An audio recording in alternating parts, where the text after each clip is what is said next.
On the first day of 1961, on a cool July morning in Norfolk, England, a little girl came into the world. Her name was Diana Frances Spencer. The house she was born into was known as Park House, a 9-bedroom estate with sprawling gardens and a quiet stillness about it. But the real secret of that house was not its size. It was its location.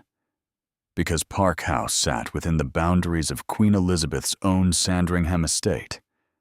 From the very first breath she ever drew, Diana Spencer grew up beneath the shadow of the royal family, though she did not yet know how cold that shadow could be. Her father was Edward John Spencer, Viscount Althorp. A noble lineage, a distinguished name, powerful connections reaching far into the establishment. Her mother Frances came from one of the finest circles of English aristocracy and was distantly related to Queen Anne herself. On paper, everything was perfect. Diana would grow up in a privileged family, in a safe world, with a future already written for her. But life is not lived on paper. In the early years of Diana's childhood, something silently churned inside that house. Earl Fermoy, her mother's father, had never forgiven his wife for leaving her husband. There were things left unspoken within the family, tensions that never rose to the surface.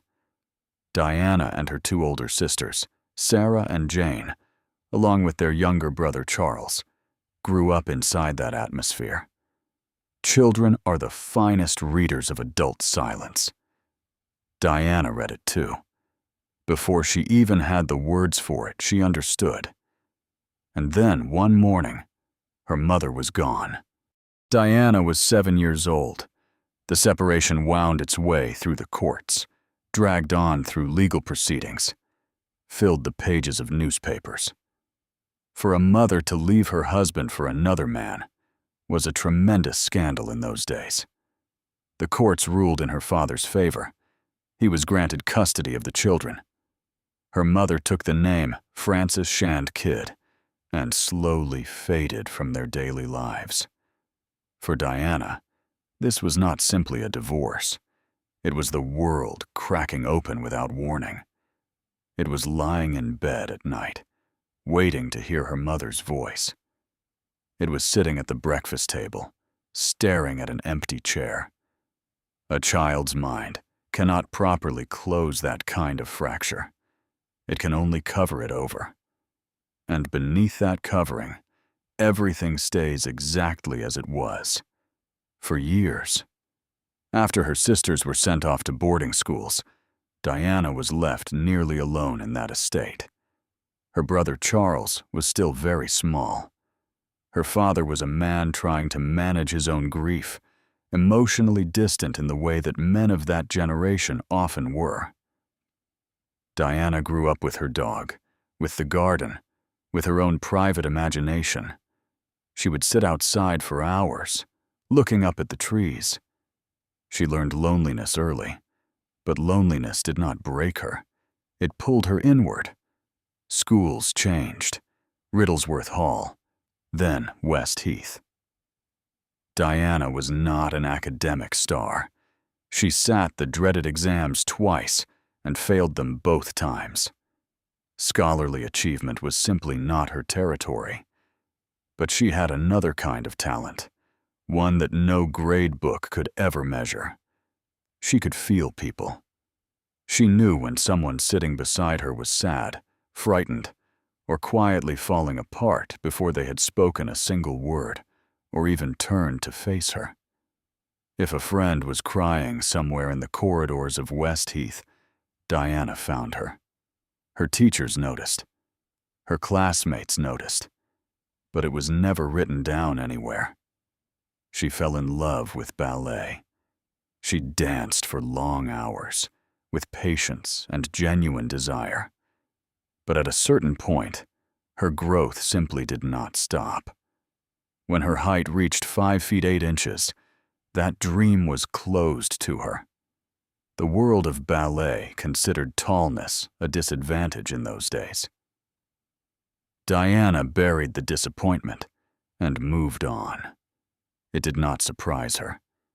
Burying dreams was something she had already learned to do. At 16, she left school and spent a brief time at a finishing school in Switzerland. Then, that too ended. She returned to London. She moved into a flat, took work as a nanny, helped in kitchens. For a young woman of noble birth who had grown up on the grounds of a royal estate, this was a remarkably ordinary life. But Diana embraced it. She liked simplicity.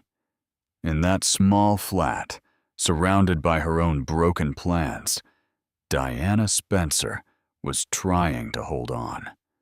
Until the day Charles noticed her. Prince Charles had actually met Diana some years earlier, when she was with her sister Sarah. But the real interest began in 1980, at a gathering on a friend's country estate. Charles was 32. Diana had just turned 19. The distance between them went far deeper than age.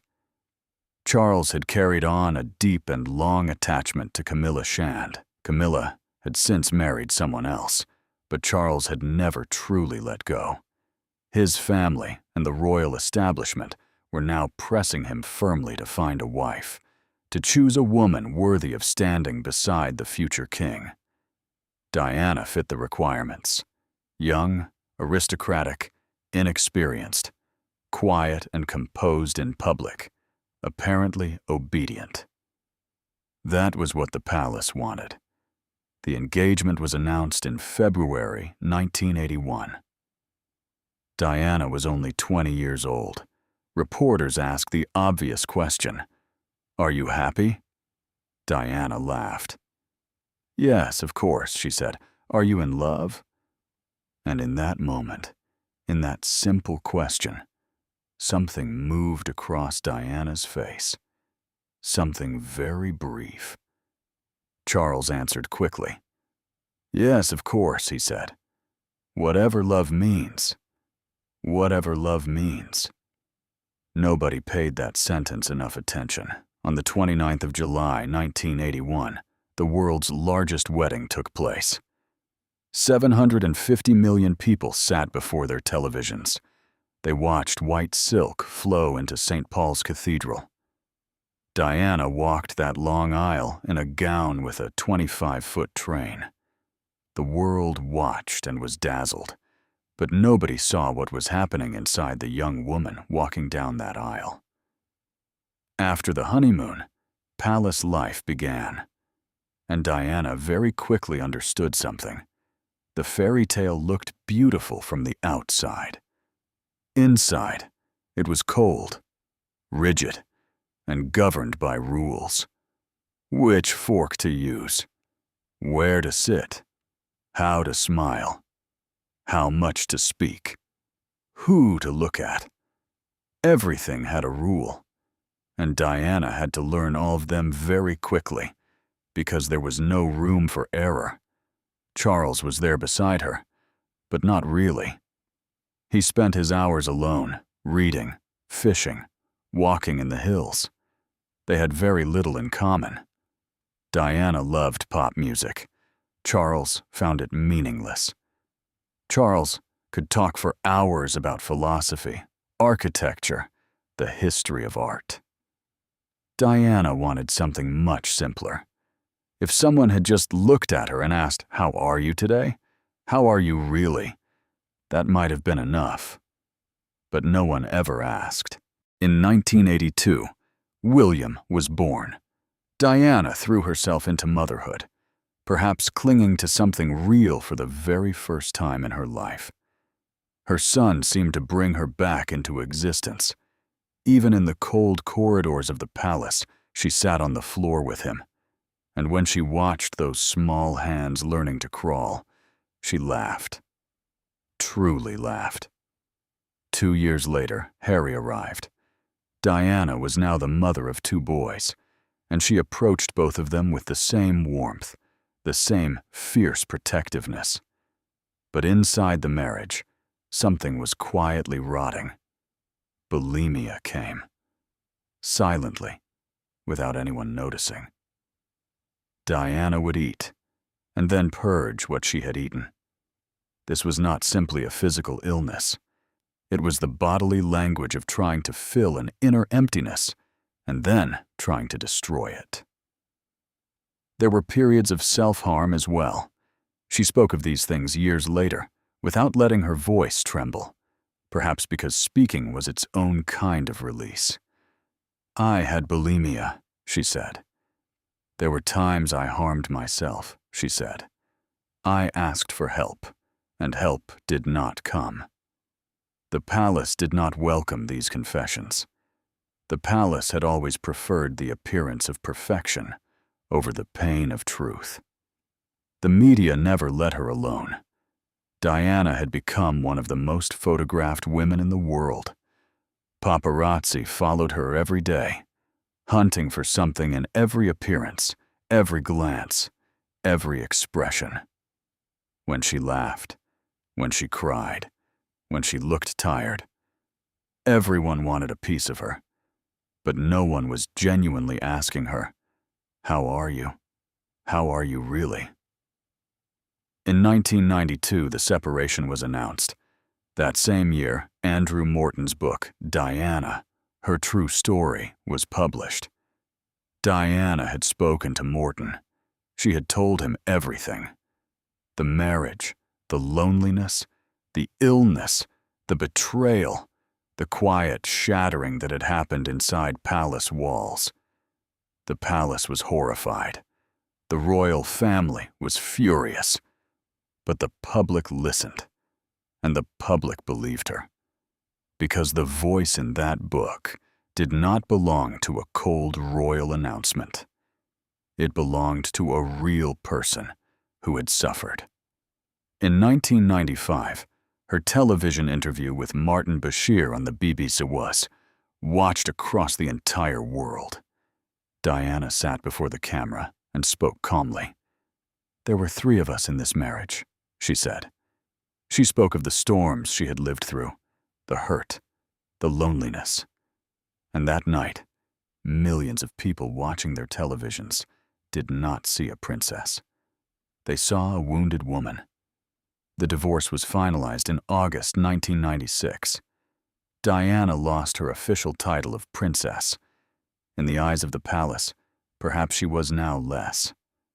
But in the eyes of the public, she was more Diana than ever. The palace had exhaled with relief, but the public did not let her go. After the divorce, Diana seemed to recapture herself. It was as though she had finally set down a heavy armor she had been carrying for years and allowed the real person underneath to be seen. She joined the campaign against landmines. She went to Africa. She walked through fields in Angola where landmines had detonated, and she knelt beside children who had lost their legs, and she held their hands. She did not keep her distance. She was not afraid. She sat in the same room as AIDS patients. She embraced those with leprosy. These were not things that royal protocol was accustomed to. But Diana was no longer moving according to protocol. She was moving according to her own heart. And it was exactly in this period that Dodi Al-Fayed came into her life. If you have been listening, and you want to follow Diana's story to its very end, subscribe to Atlas of the Night now.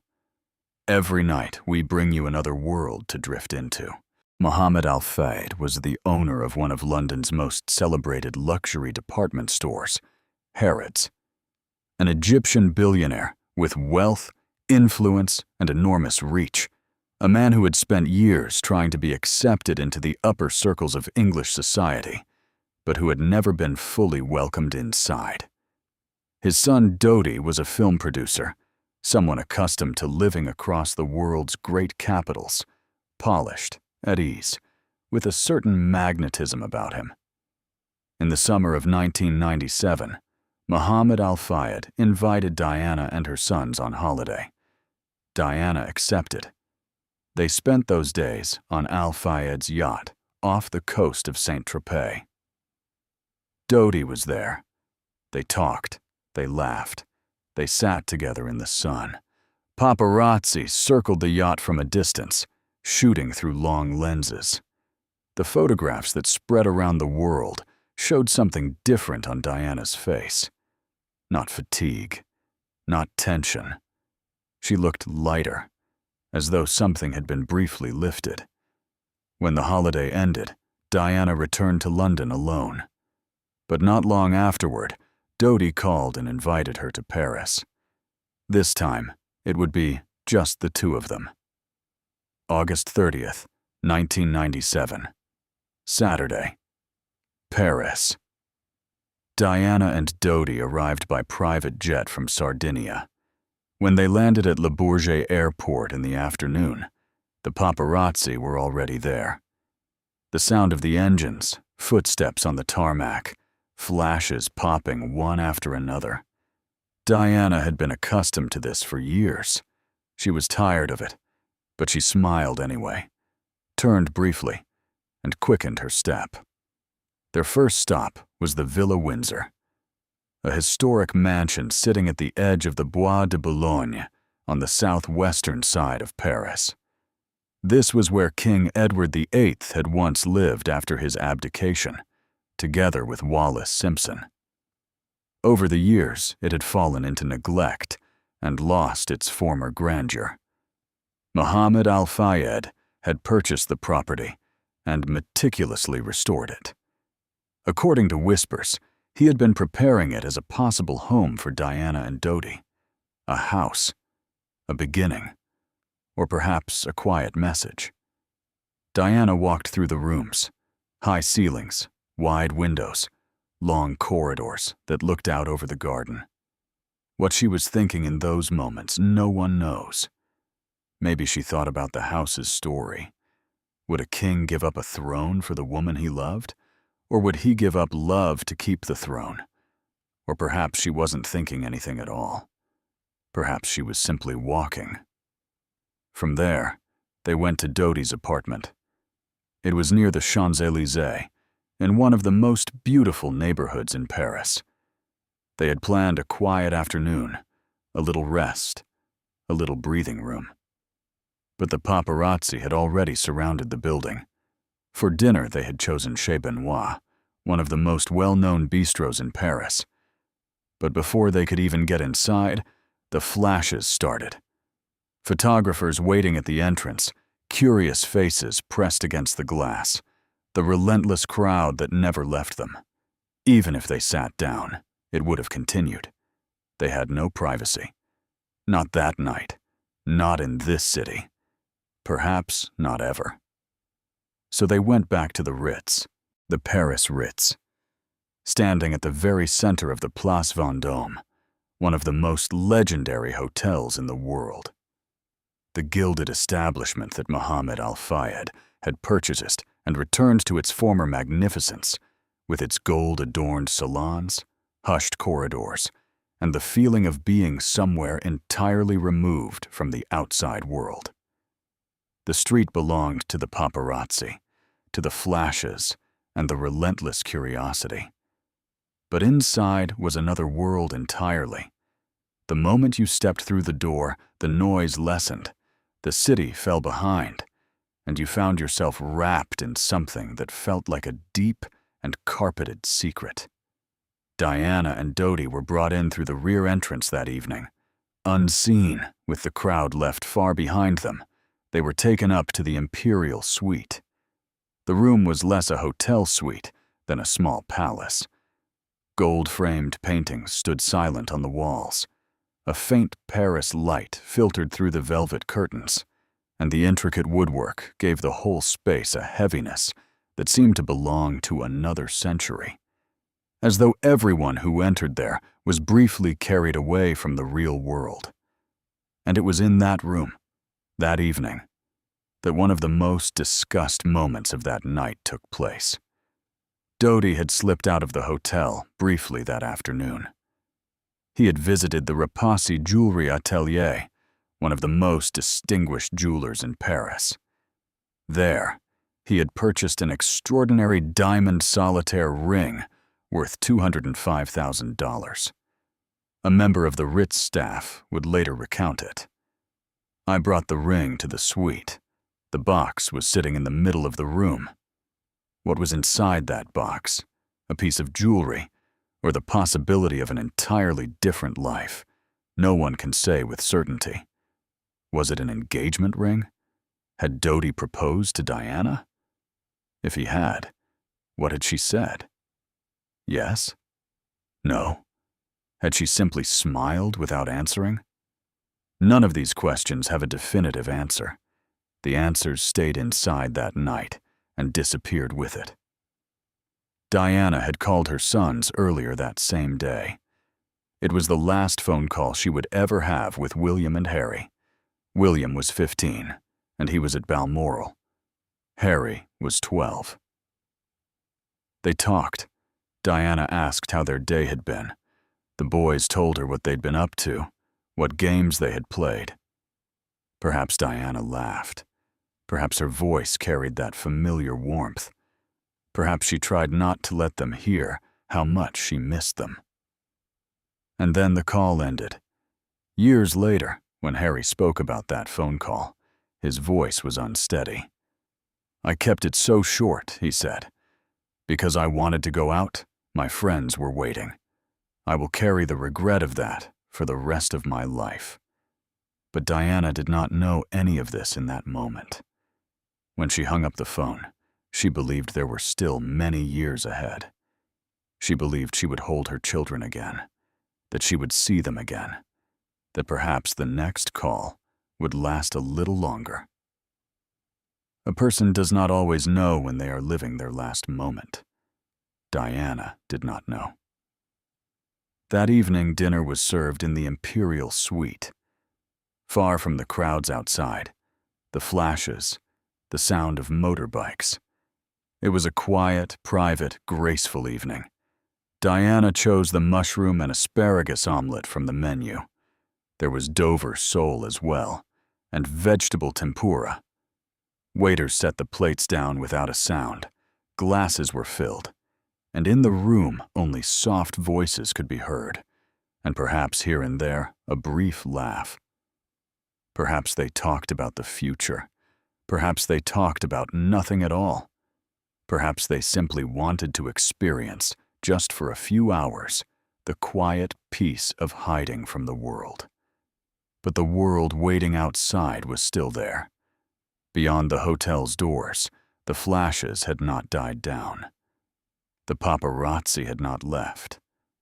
The night was advancing, and Paris did not yet know what it was about to witness.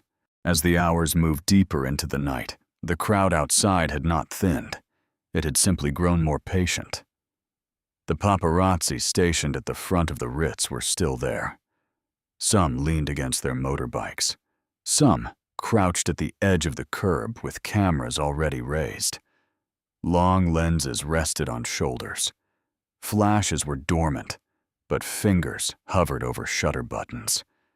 Everyone was waiting for the same thing, the few seconds when Diana would step outside again. Because for them, those few seconds meant a photograph that would sell to every newspaper in the world.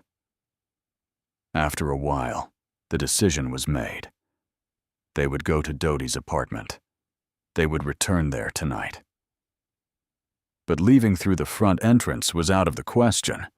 At least 12 paparazzi were waiting there. Flashes, engine sounds, long lenses, and a patience that showed no signs of breaking. The plan seemed simple enough. They would use the rear exit. No one was thought to be waiting there. They would slip out quickly, get into the car, and be at Dodie's apartment within a matter of minutes. Perhaps after those few minutes, the night would finally quiet down. Perhaps Diana would be able to breathe freely for the first time all day. This is why Henri Paul was called. Henri Paul, who had gone off duty at 7 o'clock that evening. He came back. Why he came back, why he was the one behind the wheel that night, would remain one of the most persistently asked questions for years to come. He was off duty, yet he would drive them. It was said he had been drinking at the Ritz that evening. Bar staff said they had seen him. Some witnesses mentioned 1 drink, some said 2. The toxicology report that would be produced afterward found the alcohol in his blood was 3 times the legal limit. But in that moment, none of this was known by the people in that car. In that moment, everyone was thinking of only one thing: escaping the crowd outside. As midnight approached, the clock showed 12:19. The hotel's security camera captured a brief image. Doty had his hand lightly at Diana's waist, guiding her toward the rear exit. There was urgency in that touch, but also a closeness that was trying to protect her, as though he were lifting the entire weight of the outside world from her shoulders and carrying it himself. Diana was wearing a black top that evening, a black jacket, white trousers with a belt at the waist. Her hair was carefully arranged, and her lips were red. Outside in the back streets of Paris, thousands of lives were moving along in their own ordinary currents. People were sleeping, lights burned in apartment windows. The Seine was flowing quietly. But in front of that camera, there were only 2 of them, close together, silent, walking toward the dark. Perhaps Diana only wanted a few minutes of peace. Perhaps Doty believed he could shield her from those flashes that night. Perhaps both of them thought this was simply a brief escape. They would slip out of the hotel, get into a car, and behind another door, they would finally have a little quiet. Just the 2 of them. 12:20. The rear door opened. A black Mercedes-Benz S280 was waiting. The car sat in the dim shadow of the hotel's back exit, perfectly still. Diana got in first, then Doty. In the front passenger seat was their bodyguard, Trevor Rees-Jones. Behind the wheel was Henri Paul. The doors closed. That closing sound seemed, for just a moment, to cut off the noise of the outside world. The engine turned over. The car pulled away from the hotel and dissolved into the Paris night. The streets were largely empty. The city was breathing more slowly at that hour. Trees along the riverbank stretched into the darkness, and yellow street lamps cast pale patches of light across the asphalt. But that quiet did not last. The car began to accelerate. As Henri Paul pressed forward, headlights appeared in the rear mirror. Not just one set, several. The paparazzi had spotted them and given chase. What had been distant lights in the mirror sharpened quickly into something more definite. The sound of engines began to tear through the stillness of the night. Paul accelerated harder. The motorbikes accelerated too. The car turned, pushing faster through the Parisian streets. Diana was in the rear seat. Doty was beside her. Trevor Rees-Jones was up front. Everything was moving in split-second decisions. Go faster, turn here, break free, gain some distance. Perhaps in that moment, everyone inside believed this was just another brief chase. It would be over in a few minutes. The doors would close behind them. Quiet would finally come. They were moving along the Seine, that deep, dark river that runs through the heart of Paris, carrying the silence of centuries. The city's lights fractured across the surface of the water. Bridge shadows lay across the river below. And then the Pont de l'Alma came into view, one of Paris's older bridges. Beneath it, a short, concrete tunnel. From the outside, it looked like nothing. A passage that thousands of cars moved through every day, that no one stopped to think about. But on that night, that tunnel was about to become something else entirely. Within seconds, it would be etched into the memory not only of Paris, but of the entire world. And it would become the name of the last road Diana ever traveled. 12:23. The black Mercedes entered the tunnel. Concrete walls rose on either side. Yellow light slid rapidly across the car windows. The tunnel was short, but those few seconds felt as though they had broken away from time itself. The car was moving very fast. The speed was later said to have exceeded 150 kilometers per hour. The engine's roar bounced off the concrete. The sound of the tires magnified inside that narrow passage. And at that moment, several witnesses would afterward describe the same thing. "We saw a bright light," they would say. "It was like a flash, but it was not an ordinary flash. It was too powerful. Something that blinded the eyes in an instant, that cut through the darkness of the night like a blade." Then everything compressed into a matter of seconds. A swerve, a skid, a car losing control, and then that terrible sound. The Mercedes struck the 13th pillar of the tunnel. The force of the impact sent the car spinning. It hit the left wall, and it came to rest, having turned on itself.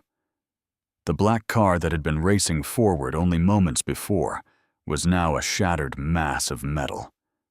When the last echo faded from inside the tunnel, a heavy silence remained. Trevor Rees-Jones in the front passenger seat was alive, badly injured, but breathing. Henri Paul at the wheel and Dodi Al-Fayed in the rear had died at the scene. Diana was in the back seat. She was severely injured. Her body had absorbed the force of the impact, but she was still alive. She was breathing with great difficulty, but she was breathing. When the first responders reached the tunnel, cameras were still firing around them. Some of the photographers had not stopped, even in the moments after the crash. As sirens filled the tunnel, emergency workers struggled to reach Diana. And here began a chain of decisions that would be debated for years. Under France's emergency medical system, known as SAMU, a critically injured patient is stabilized at the scene before being transported.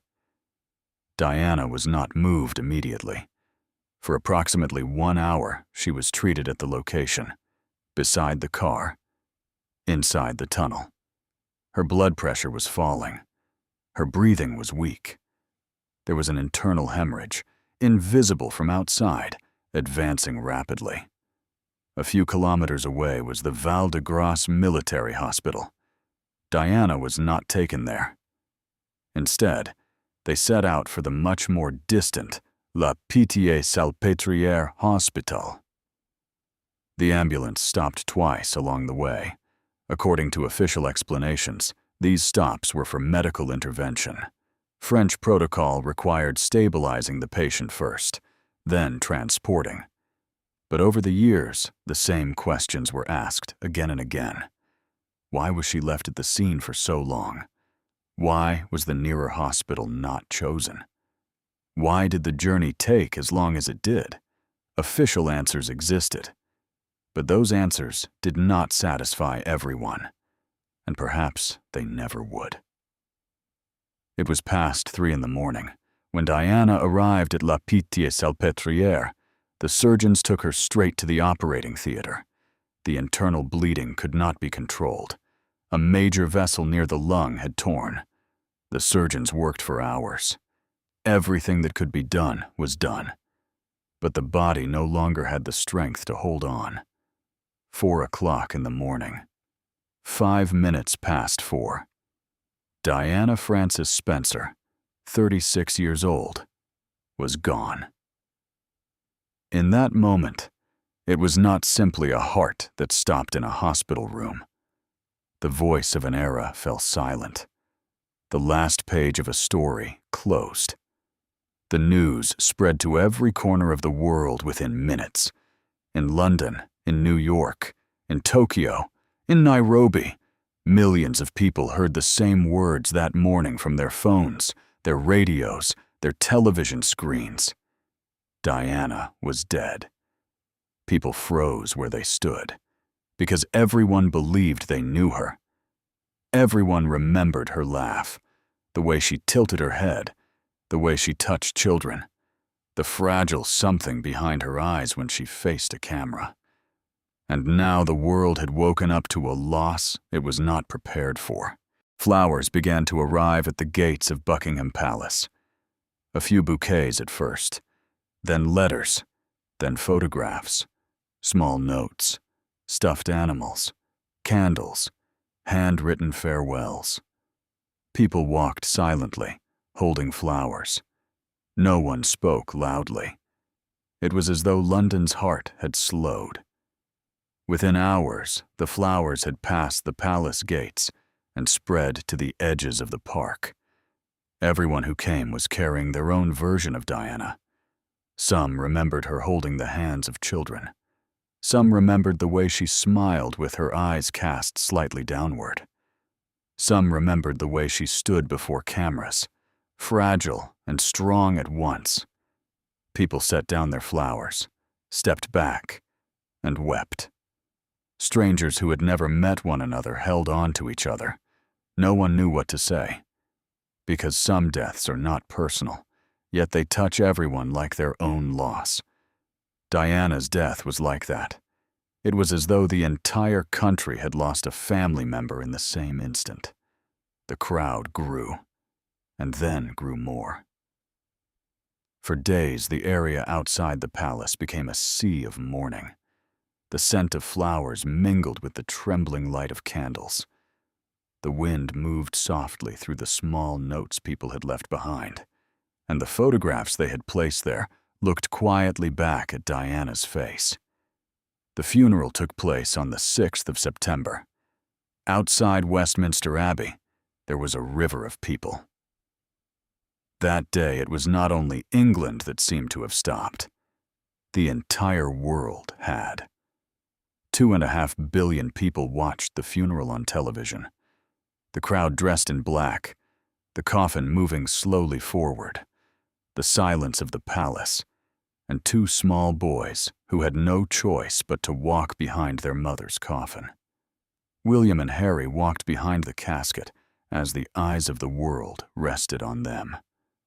But their world, in that moment, was far heavier than anything the world could see. Losing a mother is already unspeakable for a child. But to live through that loss in front of millions, with no corner to hide a single tear, was something else entirely. The world was looking at Diana one last time. As the soldiers carrying the coffin moved forward, one sound rose from the crowd: weeping. Some shed tears without making a sound. Some bowed their heads. Some simply stood, as though frozen. That day, everyone felt the same thing. This was not merely the funeral of a princess. This was a farewell to a woman the world had genuinely loved. And in the days after the funeral, something else began to rise up through the grief. Questions. Because some deaths do not only leave sorrow behind. Some deaths leave doors that never fully close. The questions surrounding Diana's death never went quiet. Years passed, then decades. Reports were written, investigations were conducted, official explanations were repeated. But still, certain things would not settle in people's minds. Because sometimes, even when answers are given, the same emptiness remains. Why had Henri Paul been called back that night, when he was already off duty? Who had called him? Why had he been the one behind the wheel? Why had he been allowed to drive while under the influence of alcohol? The official position was that no one knew how much he had drunk, but bar staff said they had seen him. He was visible on security camera footage. Was it really true that no one knew? Or was it that no one had wanted to know? The toxicology report was debated for years. According to the report, the alcohol level in Henry Paul's blood was very high, well above the legal limit. But a number of independent analysts questioned the reliability of that report. Paul's family said the findings had been used to unjustly blame their son and to conceal the real truth. In their view, Henry Paul had been made into an easy answer, placed over the whole story like a lid. A drunk driver, high speed, pursuing paparazzi. And with that, the file could be closed. But was it really that simple? The security cameras inside the Pont de l'Alma tunnel presented another question. According to Paris police records, during the minutes that coincided with the crash, something went wrong with the camera footage. The screen had blurred, control had been lost. The operator had tried to intervene, but it appeared that someone else was controlling the system. That sentence stayed lodged in people's minds for years. Who was controlling that camera? Why was the footage unclear at precisely those moments? Why was it that in the moment the world's most closely followed woman died, the cameras were not working as they should have been?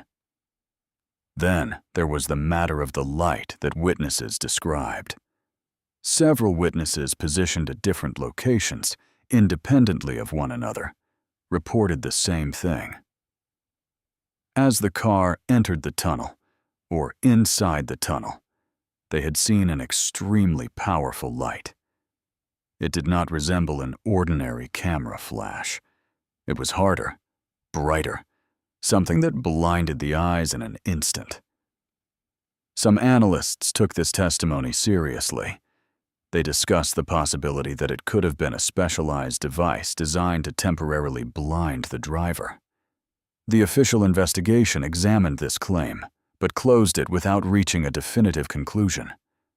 And so the light, the cameras, the question of why Henry Paul was there that night, all remained inside the great fog surrounding Diana's death.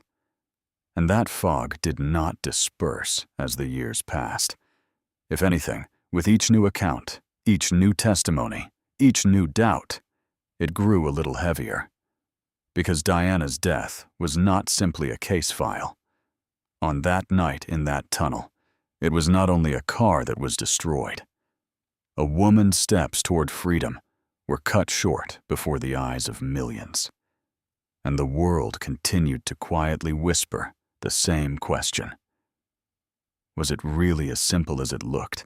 The question of the vehicle also carried its own shadow.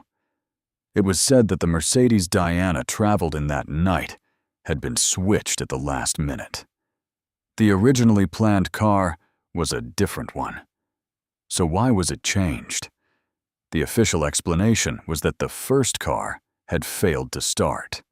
A simple mechanical fault, they said.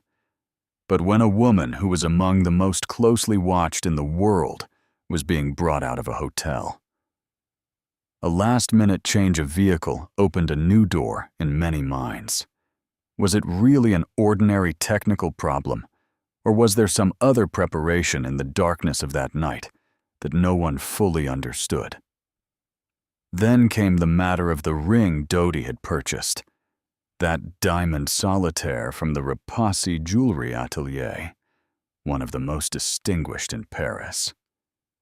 The small box, said to have been in Dodi's pocket, or in the room where they had stayed that evening, became over the years a symbol of a much larger question. The owner of the Rapazzi boutique spoke publicly in later years. Yes, Dodi came in. Yes, he bought that ring, he said. And as far as I knew, this was an engagement ring.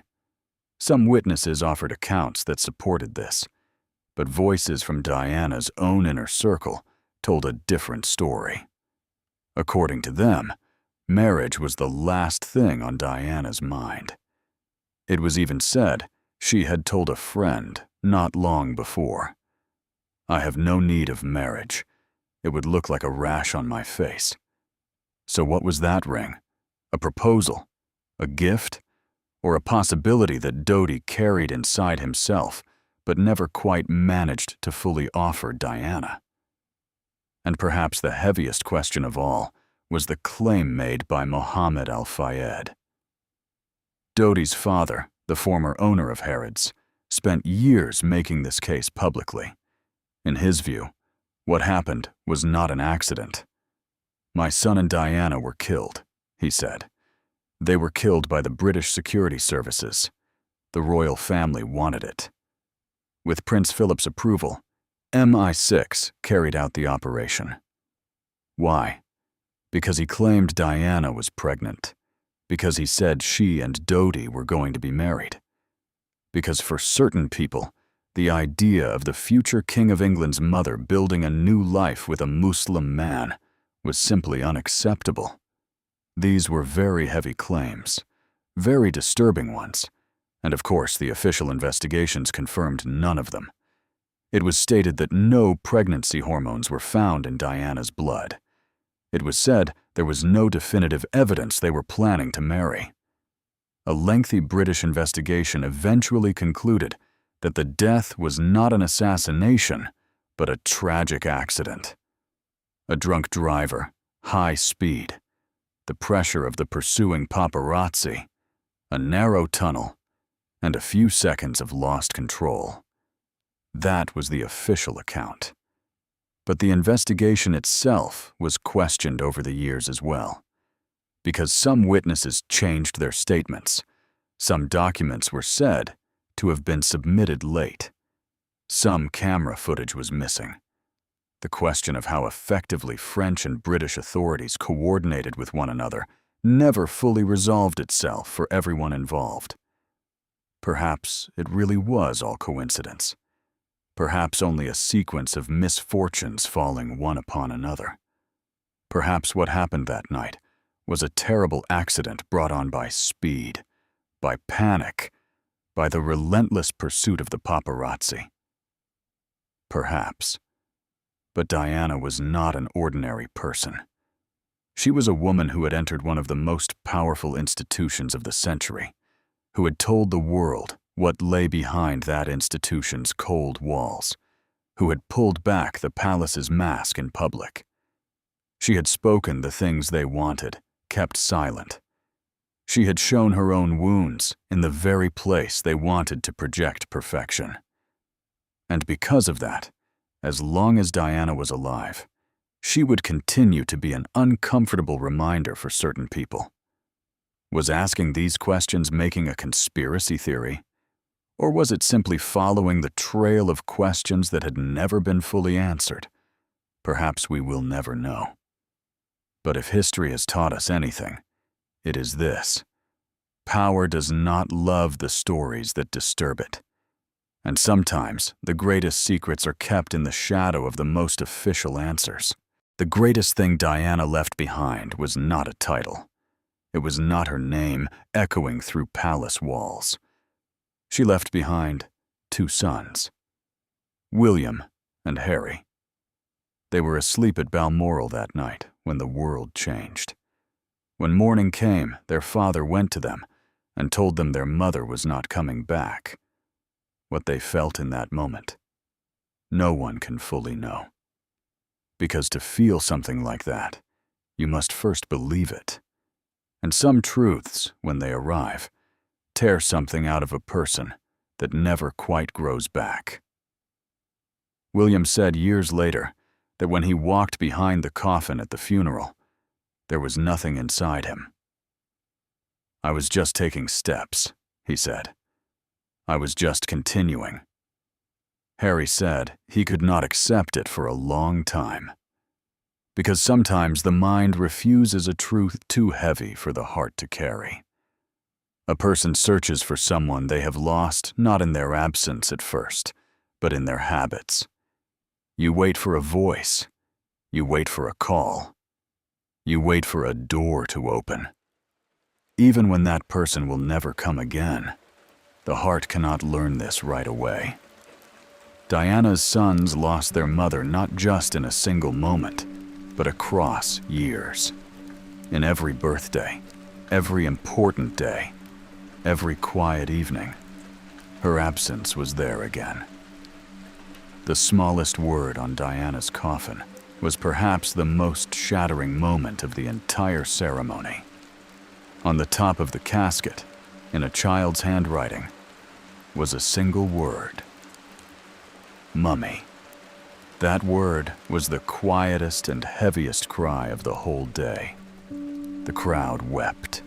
Millions of people saw that image and wept, because in that moment, the world remembered once more that Diana had not only been a princess, she had been a mother, loved, missed, never coming back.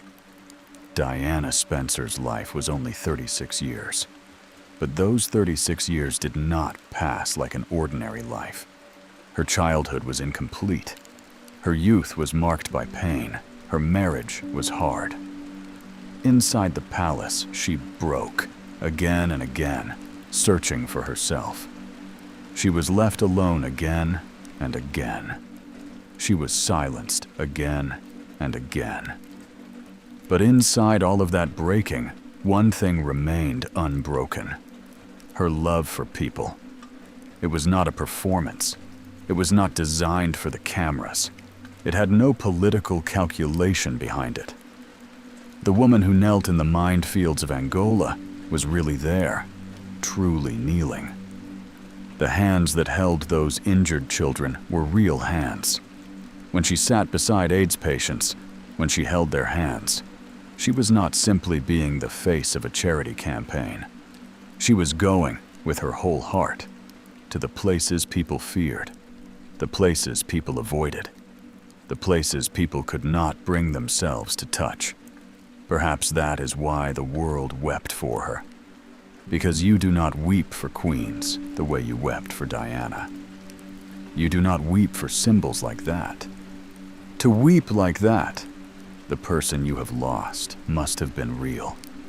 Flawed, breakable, sometimes wrong, but alive in their heart. That was Diana. That is why, even years later, her name is remembered not only in connection with tragedy, but through the people she touched. Those who remember her do not only remember her death. They remember her bending down to meet a child at eye level. They remember the way she held a sick person's hand without fear. They remember the way her own fragility could not be hidden, even in front of cameras. And now, this question remains. Was the concrete pillar in the Pont de l'Alma tunnel only a cold obstruction that a car struck? Or was it, like certain truths, a silent wall built to cover the things we are not meant to see? We do not know. Perhaps we never will. Perhaps some nights remain dark, even with all their details accounted for. Perhaps some questions are not meant to be answered, only to be remembered. Before you drift into sleep tonight, subscribe to Atlas of the Night and join us every night as we travel through history's deepest mysteries. Your support is what keeps these journeys going. But Diana's life was something far greater than unanswered questions. That life showed us this. Even inside the most heavily walled palaces, a person can choose to remain truly human. And sometimes, that choice is stronger than stone walls, golden doors, and ancient titles. Now close your eyes slowly. Imagine the Seine carrying that night quietly forward. The lights still burning in Paris's streets, the trees waiting for the first light of morning, the pale city glow breaking across the surface of the water. The dark moment in the tunnel is behind us now, but the river kept flowing. The city woke to morning. People opened their curtains. Birds found their voices again. Life, after even the heaviest losses, quietly knew how to continue. Sometimes the greatest mysteries are hidden in the shadow of the brightest lives. Sometimes what matters is not finding the answer, but being able to carry the question with a steady heart. Breathe in deeply. Set down the weight of today, slowly. Let the noise of the outside world, the confusion, the uncertainty, stay on the other side of the door. Here, inside this moment, there is only silence. Safe, deep, surrounding silence. However long the darkness lasts, morning finds its way. Just as morning has always come, even after the longest nights, a light seeps through. Sometimes very slowly, sometimes without you noticing, but it always comes through.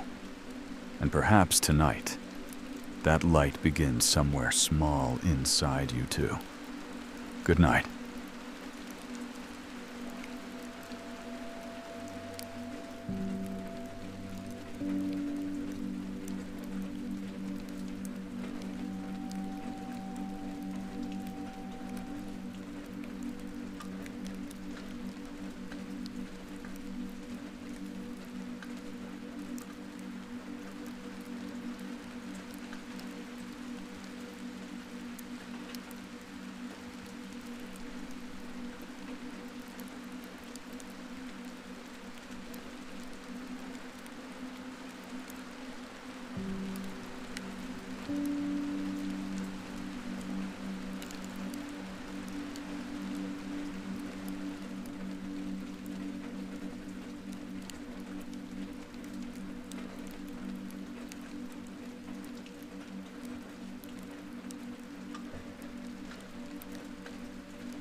Mm-hmm.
Mm-hmm.